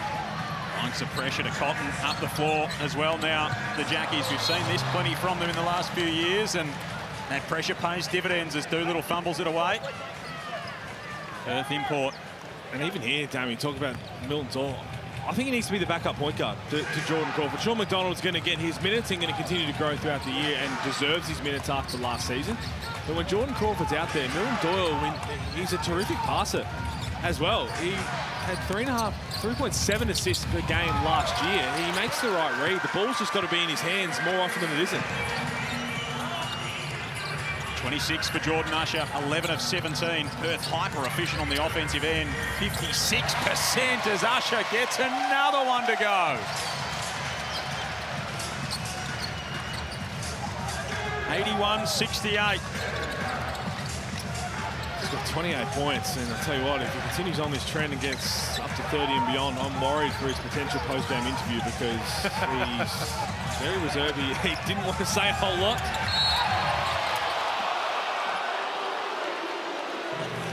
Stoppage in play. Perth by 13. A lot of work for Scott Roth and his JackJumpers. Annalie Maley, you were listening in to the Tassie coach at three-quarter time. I tell you what, boys, you guys could be coaches because that's exactly what Scott Roth was saying. He wants the ball in Milton Doyle's hands. He wants them to find him, and then he wants him to take over. So he was also asking his team to make a statement in this first 3 to 4 minutes. So I don't know if he'd be too happy with how they've come out of the break. They came back in round 10 last year from 12 down to beat Sydney, the JackJumpers at three-quarter time, but Cotton's not having any of that. Timeout. And Scott Roth not having any of it either.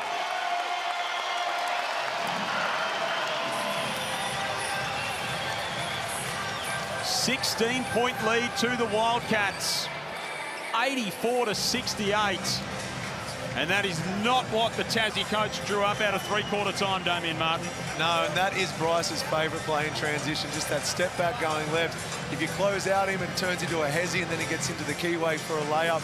But he would practice that time and time again, and we just saw it played to perfection there. There's not much you can do when you're Clint Steiner. You're either going to give up a three and try and contest it late, you close out that little bit more, then you're relying on players sprinting back to try and get a block shot at the ring. But in transition, yeah, he got it wrong on that occasion, but it's against a guy who loves that step. And we talk about trying to guard him. That's where you have to just take one thing away. Close the gap and say, okay, you're not going to settle for that. That's your shot. I'm taking that away. You're someone else's problem. You're beating me. I'm making you put a ball on the floor, and someone else has to get him. Well, they haven't given up any fouls. We're 2 minutes into the quarter. That's one of those ones that in trans, maybe you get to him early and foul. 16-point lead to the Wildcats after the Bryce Cotton three to get us into that timeout. He's been relatively quiet compared to Jordan Usher, and he's still got 19 points, 3 rebounds and 5 assists.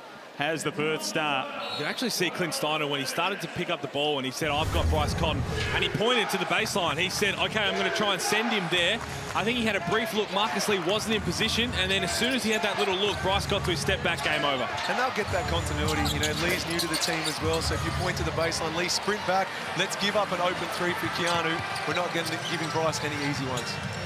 As he come up empty out of the timeout. Usher. More moves. Won't get that to go. Spoke about giving the ball to Milton Doyle right here. I think Jordan Crawford needs to be on the floor in the off-guard position right now, because that's the one great pass. That's what Milton Doyle can do. He's a willing passer. He reads the game so well. But Jordan Crawford's potentially going to be taking Jordan Usher off Milton Doyle, and that way you're going to have a bit of a nicer matchup if you're Doyle, and you can try and facilitate and get Jordan Crawford some open looks. With that double drag, those two on-ball screens, that's not a coincidence. That's come directly from Scott Roth. He wanted to see it, and that executed to perfection. Go back to it. Go back and see if the Wildcats make the right adjustments to get a stop. And if they don't, let's just play through this. And that's what I'm most excited about if you're a Wildcats fan, is once they get their lineup sorted and teams do that double drag, that double high screen, if you have to switch, it's going to be that Alex Sarr, 7'1" potential, and we've seen how well he moves his feet on a smaller guard. Or Keanu Pinder, we know he can move his feet. Doolittle as well, we're starting to show some signs now. If they start to add that to their defensive repertoire, then all of a sudden they've got a lot of strings to their bow. Haven't seen a lot of Doolittle tonight, but you know, moves like that, nice fluid jump shot. Looks like it'll be a handy piece for this Perth team. Yeah, only been in town a couple of days, so I think any minutes they can get into his legs, the better, because they've got a double-header this weekend. He'll see more of the court on Sunday. Absolutely. Southeast Melbourne to come for Perth on Sunday. Adelaide and Melbourne, the opening game on Sunday. A couple of crackers tomorrow as well, New Zealand and Cairns, and then the freeway series between Illawarra and Sydney.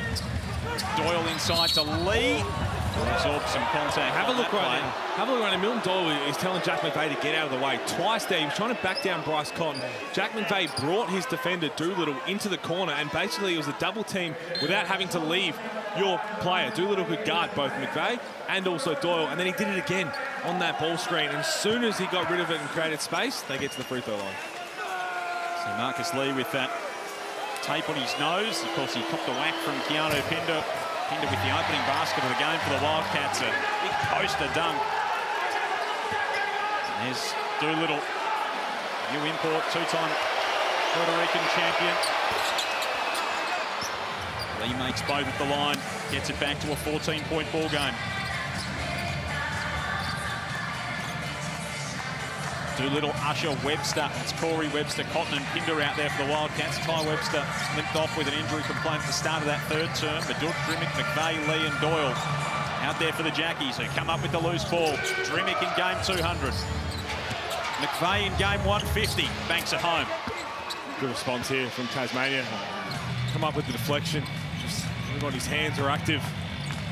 And they get a good finish on the other end. A couple of former Adelaide teammates in McVeigh and Drimmick. Drimmick at his third club. Pinder going right at Lee, tosses it home with the left hand and gets a friendly roll. 24. Just too much space again. Tassie JackJumpers, they should have had two players in the keyway on weak side. Instead, Keanu looks up and realises he's got the whole key to himself, goes off the dribble, gets the foul, plays through it. Three-point play coming up. So dangerous in that position. Yeah. Not too many five men with that agility, ability to put the ball on the floor, and then that is something that he's worked out really hard, is that patience. Okay, I've got the step on my defender. Where am I going to finish at? How can I make it so it's the easiest finish possible? Lead back to 16 points, as big as it's been in the game for the Wildcats. Trailed by 12 early stages. 12-0 out of the gates, Tassie. Doyle with the wing three. It's exactly what we were talking about. Milton Doyle brought the ball up. Jordan Crawford sat off the ball in the corner. It caused Perth to switch basically everything, which left Jack McVeigh on Bryce Cotton. And then they got the kick out pass to Milton Doyle for a three. May have been a bit of a moving screen, but that's exactly what we were asking for. Bring Jordan Crawford in, let him play the two guard, and have a look at the Harvey Norman replay here. They got the mismatch. Perth has come, Keanu Pinder's got to come across. Marcus Lee maybe moving screen. Doesn't matter, 3 points to Milton Doyle. Another Mitsubishi Motors three-pointer for Milton Doyle. 2 of 6 on the night for Doyle. 16 points, 6 of 12 from the field. His usual efficient self. Crawford creating some chaos on the defensive end. Good read. McVeigh now for the triple. Another one for Tassie. They're not going anywhere. It's a 10-point ball game. Milton Doyle with the ball in his hands. Good things happen. That pick and roll from the top of the three-point line is causing headaches for the Wildcats. Hits the roller. They close in on him. Kick out. Open three.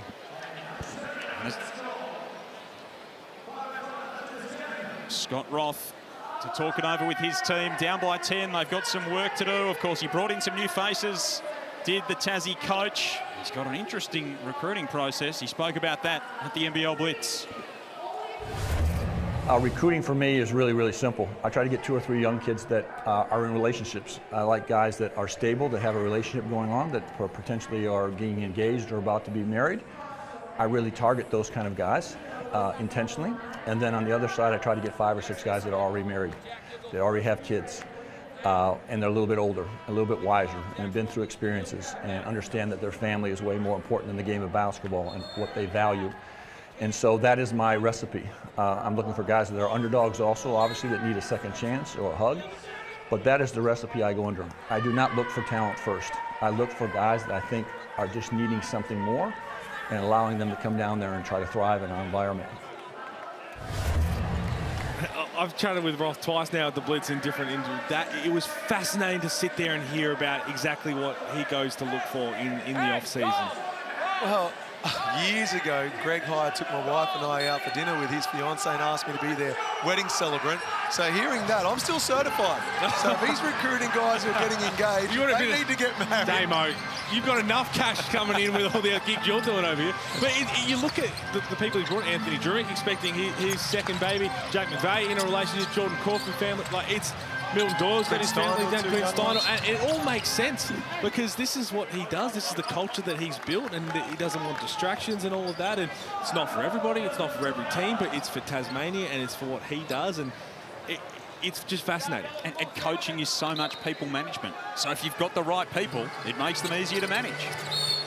What he didn't say, and it went further on in the interview, he also said, if you don't have a cigar with me, I won't recruit you. You've got to have a cigar with the big fella. It's part of the initiation.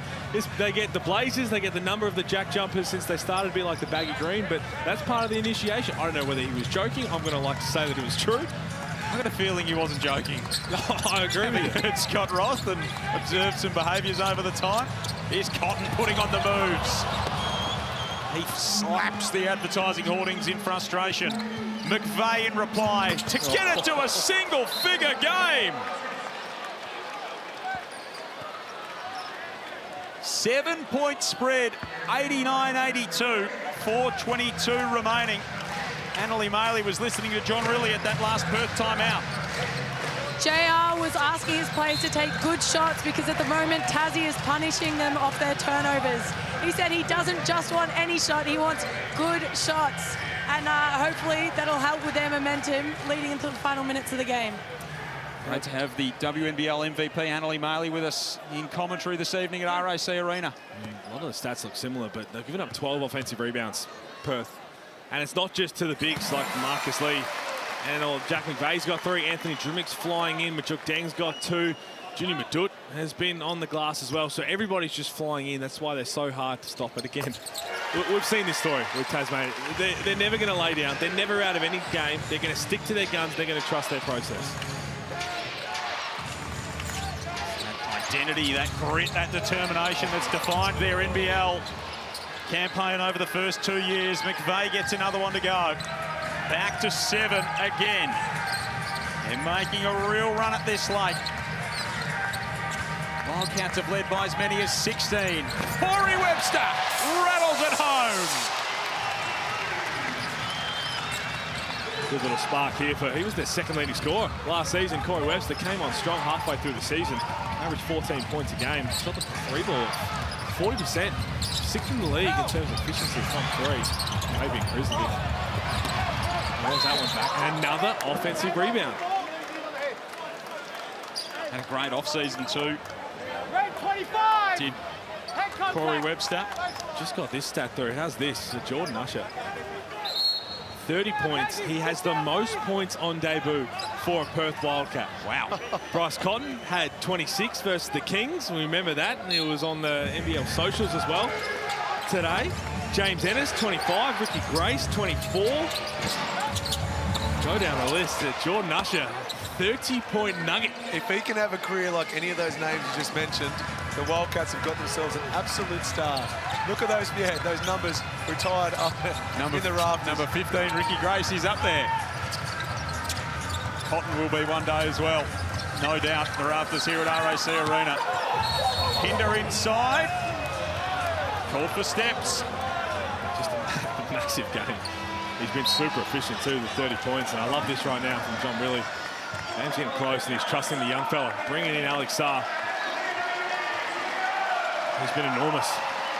You mentioned the efficiency. That's what's kept the Wildcats in this. You look at their scoring. Usher's been fantastic, 12 of 19 from the field. But then Corey Webster, he's up to 16 points of 6 of 9 shooting. And you go down to Keanu Pinder, who's just gone to the bench, 5 of 7 for his 14 points. Jordan Crawford wanted that one back. But another offensive rebound. Krislovic in there, McVeigh in there, just getting hands on it. Then again, another chance if Jordan Crawford wanted that. That would have been payback. 4 turnovers to none in this final period. JackJumpers haven't committed a turnover. Wildcats have had 4, and they get inside. Another great look. McVeigh's able to get that to go. And that's just part of the way that Tassie execute. Every single screen is met with intent. They are going there to hit a body, and if you try and get around, there may be a little bit of movement, but every single thing is timed perfectly. And Doyle is up to 7 assists now. And I dare say a fair few of those have come in this fourth quarter because he's got the ball in his hands more often than not. That pick and roll, he's just picking them apart. Well, the second and third best fourth quarter teams in the competition. Last year, Perth and Tassie. Sarr goes up strong. And he draws some contact. So a 6-point game with 2:24 remaining. And Alex Sarr can step to the free throw line and try and knock down a couple of big shots from the charity stripe.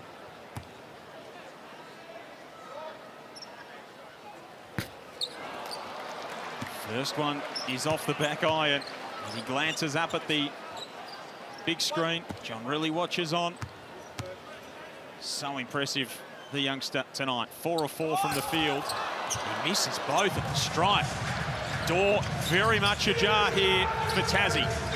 2-possession game, 2 minutes remaining. Doyle's fouled by Cotton. Cotton saying no, and this is how you know that Bryce got a little bit of contact. He's not even looking over to John Riley saying to challenge it. He knows he probably got a very slight bit of contact across the arm. We thought he was about to get his 4th steal of the game. We're crediting Usher with an incredible debut game for the Wildcats. But just quietly, Bryce Cotton's put together 19 points, 5 assists and 3 steals. I think a lot of Supercoach owners would be happy. He's probably a captain of a lot of teams out there, Pete. That's exactly what I was thinking. Well, that's certainly what I was thinking because he's my captain. It's a different position when you're sitting here cheering for your captain on. You need that score. Milton Doyle, he has stepped up, and I think when Scott Roth goes back and looks over this tape, he's going to hope his team understand that at certain points in the game, he shouldn't have to call a timeout to say, get Milton Doyle the ball. As a team, you should know, okay, we're a bit flat, we're struggling on the offensive end. Let's put it in our best player's hands. He's going to make the right play, and we're all going to follow the lead. Cotton and Sarr in the 2-man game. Cotton from 3. That one won't go. And it hasn't necessarily been bucket after bucket from Doyle, but he's made all the right decisions, all the right moves. So crafty and creative. Inside to Lee there, who can't handle that. John really wants to talk it over with his team. 4-point ball game with 1:44 remaining. I think a lot of that is to just talk about that ball screen because they're getting that little pick and roll, that pocket pass too easy. The help came across. If Marcus Lee doesn't fumble that, there's going to be an extra skip pass and then an extra ice hockey pass, and all of a sudden they might be getting an open 3 ball. So at the snooze timeout, Jordan Usher with 30 points. What a debut it's been for the Wildcats. 12 of 19 shooting, 3 of 7 from 3-point lands. He's been everything they could have hoped for, Damo. Everything and more. He just went rounded off those stats of the best games on debut by any Wildcat. He is #1 right now when it comes to points, and he was the one that really got the team going. You know, all of a sudden they couldn't get a stop at one end. He goes down, they get a score, and he just starts saying, give me the ball, jump on my coattails, I'll get us going with a bit of energy, a bit of momentum, and then I'm closing out the first half with a lead. That never would have happened if Usher didn't get going halfway through the first quarter. The stat we didn't mention is how many 2 smalls do you reckon we've seen from him so far? He might have the #1 on debut as well. He gave about 3 in the first half, and like you heard at that halftime interview, there'll be plenty more. So his Blackmore's shot chart, it's been an efficiency masterclass, Pete. And again, I'm sure he expected, I'm sure John Riley will say he's expected it, but he was brought in to be that energy defensive guy, that defensive stopper who can obviously score on the offensive end, but this is just an outstanding game, and it came off the back of, he's that momentum guy, where if he does do enough things to spark, he's going to be stuck to slow down. And to be honest, he's kind of like that Incredible Hulk. When he builds the momentum, he's going to get tougher and tougher to stop because he has that confidence in himself that, okay, I'm feeling good about myself. I'm saying too small, apparently cursing out there a whole lot, and he's going to enjoy himself and he's going to ball out. Most points ever on a debut. So the Wildcats with a 4-point lead and a turnover on the offensive end. The JackJumpers have roared back into this game.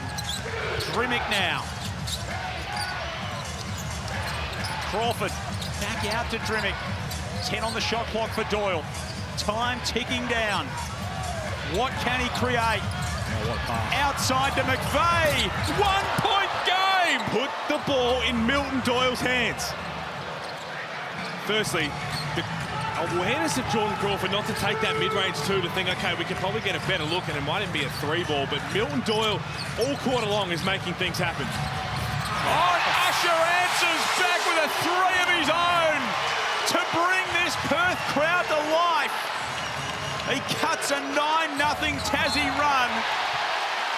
And he's stomping and stamping around the place trying to energise his team.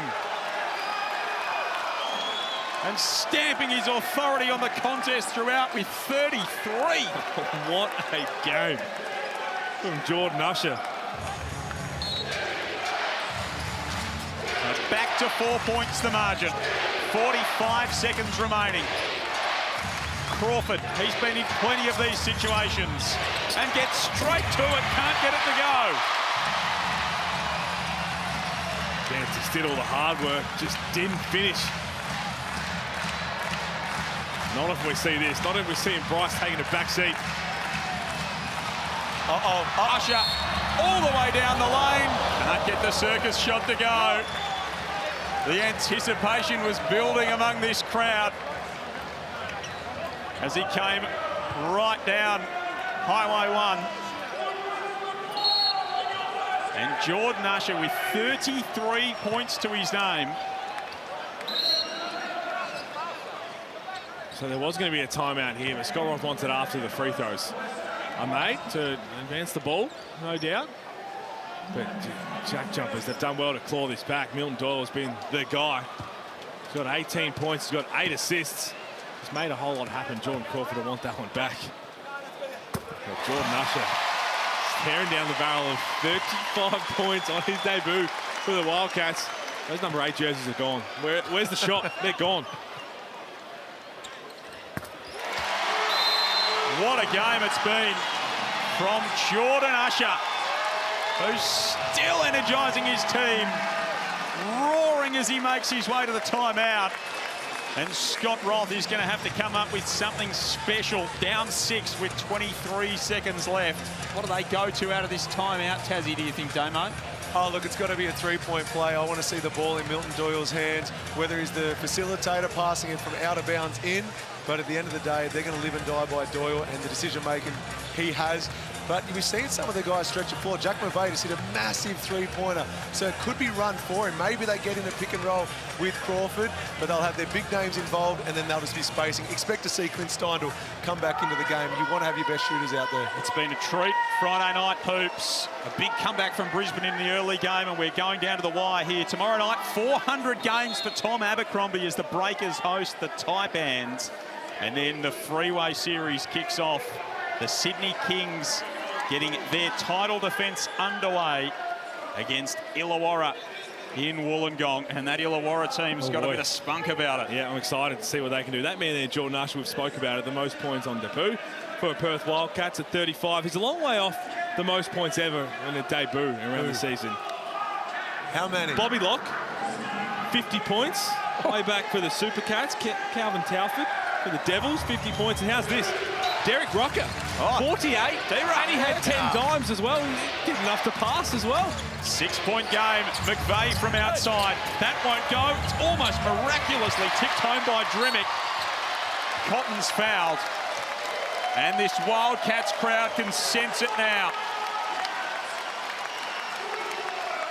Usher is loving it. Theme of the night for Usher would be just such a tone of he's intense. Domination. He's an intense character. Yeah. He's a terrific bloke as well. The way he goes about it, what he likes to do in his downtime, but I'm not sure if I'm waiting in the airport lounge to go for a wait trip. I'm playing Uno or anything with him. It just seems like one of those guys you don't want to play a board game with. He's just too intense. Tassie only gave up 100 points once all of last season. They've done it in their opening game tonight. That was also in round one. John really wanted a timeout there and will get it. He gave up 103 against Cairns in round one last year. Tassie was the only time they gave up triple figures all season. And the Wildcats have hung up 101 with 8.6 seconds remaining. Paced by Jordan Usher's 35, Bryce Cotton with 21. And he's played second fiddle tonight, which he didn't have the chance to do too often last season. And that's a big part of the reason we think this might be a different Wildcats outfit this year. Well, I haven't even seen the best of Keanu Pinder as well. So that's exactly what makes them so exciting. They've got so many different weapons that they can go to and turn to. And Alex Saar's 9 points, 100% from the field. He's got 5 rebounds, a couple of outstanding blocks. This is the Perth Wildcats a lot of people expected, and it's still got a lot of room to grow. This is still early on. Bryce Cotton, as we said, he's been quiet by his lofty standards, but 21 points, he's been outstanding. He's had 6 assists as well. And the level they can go to, I think, is quite scary. And how lucky we've been to be here tonight at RAC Arena as well. Just under 13,000, I think they were expecting tonight, the Perth Wildcats, for their home opener. And it's been a raucous atmosphere. They were stung a little bit early, this home crowd, Damo, but they've really got going. Look, there's a lot that they would love seeing out there from their team. The 101 points, it's been a brilliant display offensively for only 35 minutes. Remember, they did go 5 minutes, very slow start, but 95 is still cause for concern. They'll address some of their issues because they are still getting to know the strengths and weaknesses of their teammates at that end. That's where they'll improve the most. Wildcats ball, time ticking away. Webster's pulled up a little bit sore there, so Corey Webster joining brother Ty on potentially the casualty list out of the game in the waning moments. Oh, doesn't look good. This right ankle looks like. It looks very Webster. Very similar to what happened to Ty as well. And that's not what you need when time's he's played terrific. Waning down. He's got 16 points, 6 of 9 from the field. He's hit 4 threes in just 26 minutes, but he's not in a good way at all here, and very frustrated. He didn't look happy with Drimmick. I think it was an accident. He might have stepped on his foot. I think that's what he's looking at. He's saying that Drimmick got underneath his landing space. So have another look here. Drimmick was trying to potentially foul or get up and in. And right there, and you can actually see Drimmick's foot slid forward on the floor. So that's not where he was trying to land. His foot slid in. Have another look at it here. That right foot slides forward, and right there, Corey Webster goes over. So Ty Webster's already maybe 2 seconds into the second half, and right there you see it. He absolutely didn't even want to get close to that, but his foot sliding on the court got underneath, and that's going to hurt for Corey Webster. They play on Sunday. Yeah, exactly. You mentioned earlier, Damo, they do play South East Melbourne in that late game on Sunday in the 4 o'clock Eastern slot. They've got to fly over to Melbourne at some point over the weekend, so that'll make it. And South East, they've got some injuries of their own, so they want to be able to bounce back from that loss against Melbourne United. The Wildcats too good tonight, though. The Wildcats open their season in style. 101 to 95 winners. And their streak of not having lost a home opener since 2014 rolls on.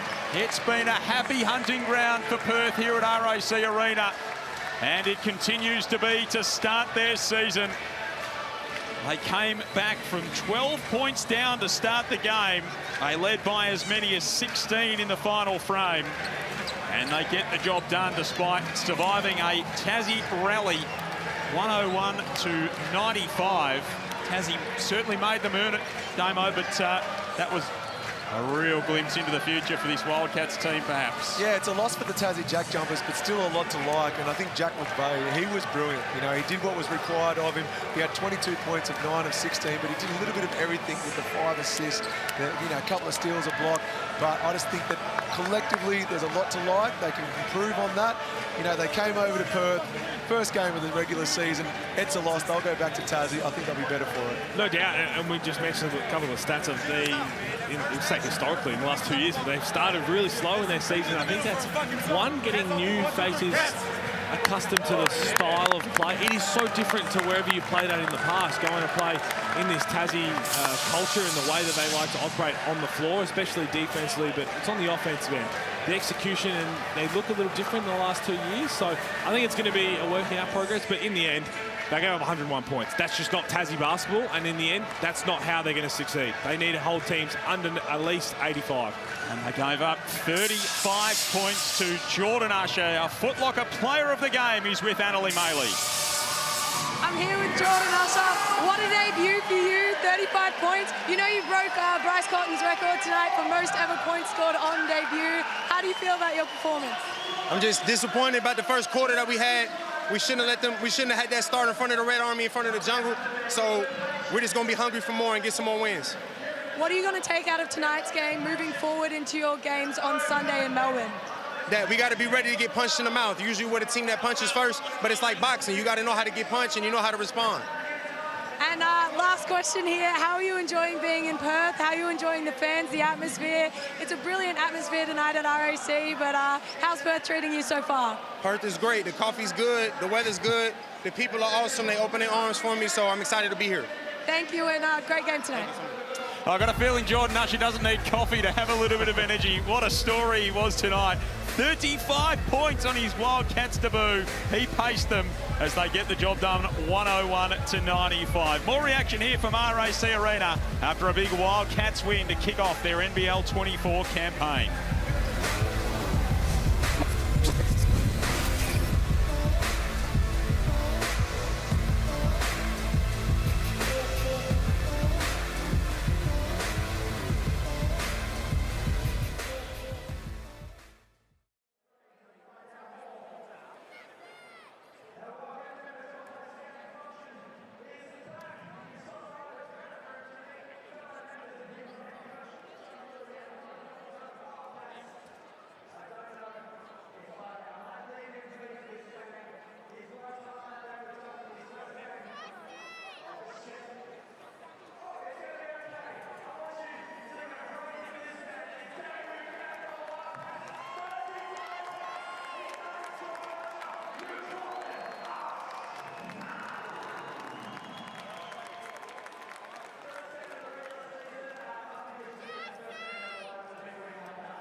What a start it was to the Perth Wildcats campaign here at RAC Arena. Bryce Cotton was involved with 21. Jordan Usher was the star of the show with 35. And they came from the clouds to roll over the top of the Tasmania JackJumpers. They haven't lost the home opener since 2014, the Perth Wildcats. It doesn't look like that's a streak that's going to end anytime soon. And Damien Martin, I've got a feeling this Perth crowd is going to see a lot more of that this season. Look, I wish you could see what Jordan Usher was doing during that outbreak. The courtside commentator, they interviewed him and he just stole the mic and just started chatting to the Red Army. They have absolutely fallen in love with him already. And if he keeps putting on displays like that, he will sell more jerseys this year than even BC. Plenty more to come across the course of the weekend. New Zealand and Cairns tomorrow in Tom Abercrombie's 400th game. Illawarra then hosts Sydney in the start of the Freeway Series. A big opening weekend of NBL action. On behalf of myself, Joel Peterson, Damien Martin, Pete Pooley, Annalie Maley, and all our team here at RAC Arena. It was an enthralling opening to the NBL24 campaign for the Wildcats and the JackJumpers. Jackie strung out of the blocks, but Jordan Usher with 35 points led the Wildcats to a 101-95 opening game victory.